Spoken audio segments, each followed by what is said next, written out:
Have you been in a situation where someone is angry at you and you responded in a not so good manner or with a heightened emotion and the situation got worse? It's like putting gasoline on a fire, right? You know what I'm talking about. And we've all been in that situation, right? In today's devotion, let me read to you from Proverbs chapter 15, verses 1 to 4, and learn principles in communication to help us deal with situations, whether diffusing anger or resolving conflict, or how to appeal to people and make our words a source of life or encouragement and win them on our side or have a win-win solution. Proverbs 15, verses 1 to 4. A gentle answer deflects anger, but harsh words make tempers flare.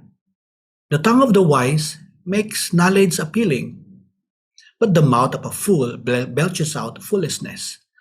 The Lord is watching everywhere, keeping his eye on both the evil and the good.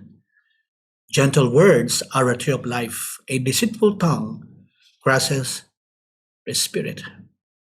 Here, we could see that communication affects all aspects of our relationship with people. The way we say things, respond to people, or express our emotions or ideas, or even explain ourselves to others, will affect how they will respond to us. We could be dealing with our loved ones, your spouse, kids, your boss in the workplace or colleagues, friends, peers, acquaintances, or even complete strangers.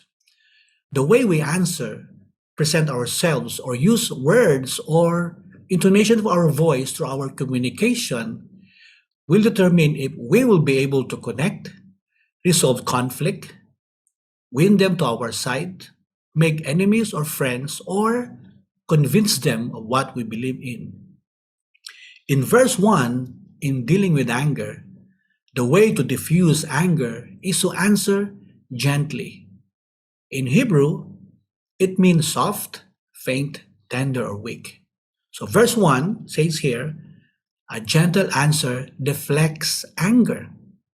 It has the idea of having a soft voice and not a heightened voice.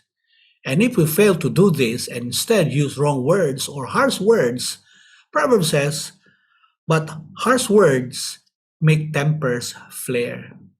The Hebrew word for harsh means pain or hurt.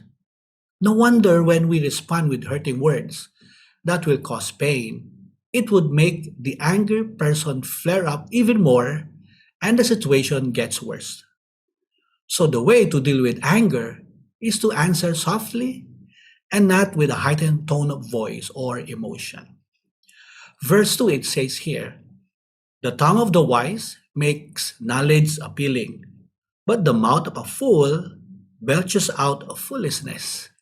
Now this verse talks about the use of language of a wise person, makes his presentation of knowledge a good thing, which is what the Hebrew means. NIV rendered it as the tongue of the wise adorns knowledge. NASB rendered it as the tongue of the wise makes knowledge acceptable. So here we see our speech is connected with wisdom.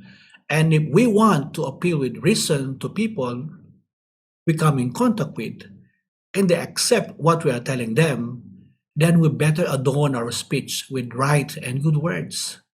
Otherwise, we just shoot our mouth off with folly that makes no sense. In verse 4, it says here, gentle words are a tree of life. A deceitful tongue crushes the spirit. Here it gets interesting because the Hebrew word for gentle means health, healing, cure, or wholesome, where we got the word Rapha, meaning to heal, make healthful, or to mend. You see, wholesome words heal, mend, and make us healthful. No wonder gentle words are a tree of life, meaning a source of life and vitality that heals and makes us whole. Otherwise, a deceitful tongue or crooked speech breaks and ruins the spirit. The principle we could learn is this: words that heal, mend relationships, and bring vitality in our spirit. So, the next time you are in some kind of a word battle, maybe today, Answer gently, appeal wisely, and mend freely.